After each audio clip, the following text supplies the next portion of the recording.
Thank you, Madam Speaker. I rise in strong opposition to this policy. This is a sad day for Washington.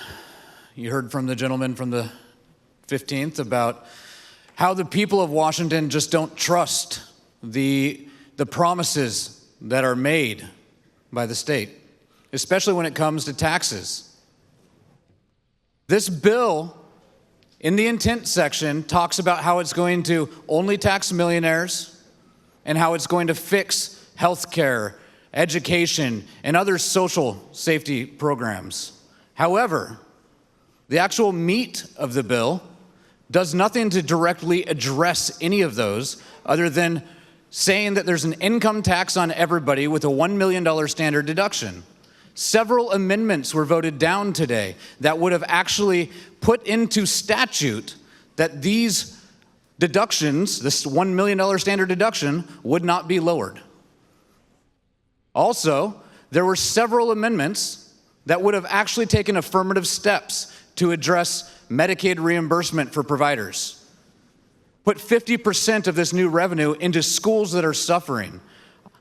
My schools, what am I supposed to tell them? That in another 5 years, they might have some help? Because this legislature has already cut $1 billion from Medicaid this biennium. This year, in the proposed budget, $250 million from schools to include nearly complete removal of LEA. So the schools that I do have that are dependent on LEA are now struggling to provide basic education, which is our paramount duty. I don't know how I can go back and face my own constituents with a proposal like this without delivering the promises that have been made on this underlying piece of legislation. Not to mention how wildly unpopular this is. 100,000 people signed in against this. Yet, instead of listening to those people and taking it into consideration, there is a necessity clause on this that prevents them from even going out for a referendum and challenging this by gathering signatures and getting their chance to vote.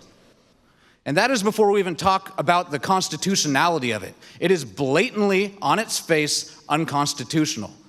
There were other amendments where we could have actually run a constitutional amendment and sent this out to the voters. There were several different amendments that addressed a vote of the people.